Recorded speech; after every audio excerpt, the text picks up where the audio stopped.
Ako ng sibuyas at bawang. Konti lang yung nilagay ko guys kasi hindi ako masyadong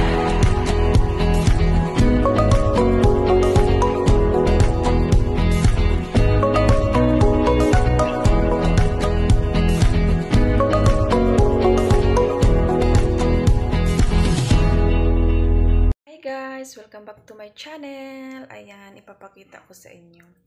Ngayon pa lang talaga ako nakita ng sardinas na 505. First time ko talaga. Akala ko walang sardinas na ganito. Plano ko kasing gumawa ng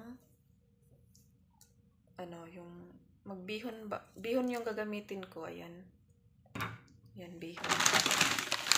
Ito. Magbihon, ako, yung sabaw ba? Mas masarap kasi yung sabaw.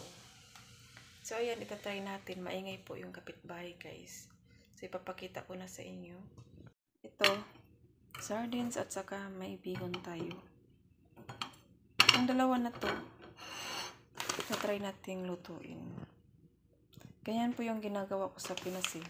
Mahilig po akong magsabaw-sabaw. Tapos, gusto ko yung bihon, ayaw ko yung sotanghon, at ayaw ko din, kapag walang miswa, ito yung ginagamit ko.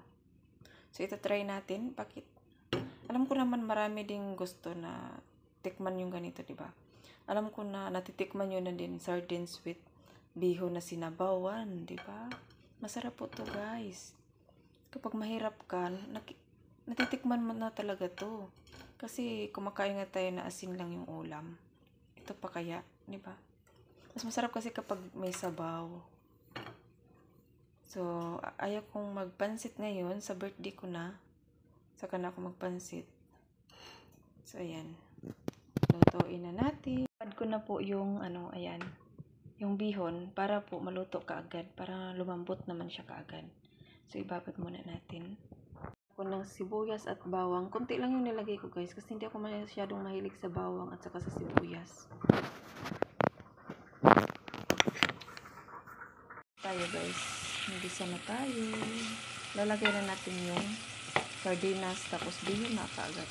Yung nilagay ko ay hindi po yung laman. Bali yung sabaw lang niya. Mamaya ko na po para hindi po siya sayang naman po. Wala na tayong makain. So nilagay ko na yung bihon dyan. Lagyan ko ng asin, paminta. Hindi mabubuo yung kulay niya kapag hindi natin nalagyan ng toyo. So lalagyan natin ng soy sauce. 3 piraso lang. So, okay na yan. Lalagay na natin dito. Guys, pakita ko sa inyo. Buo-buo pa tong sardinas. Kasi po, nilalagay ko siya. Pinakalas na siya. Ganito talaga ako Oh, ayan, di ba? Buo pa siya. Ganyan dapat, guys. So, ayan. Kain na. Yummy, yummy. Let's go. Ayan na po siya, guys. O, diba? Ganyan lang po yung paggawa ng bihon with sardines.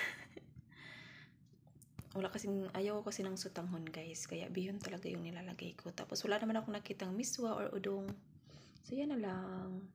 Bye, guys. Thank you for watching. God bless you all. Ingat po kayo lagi.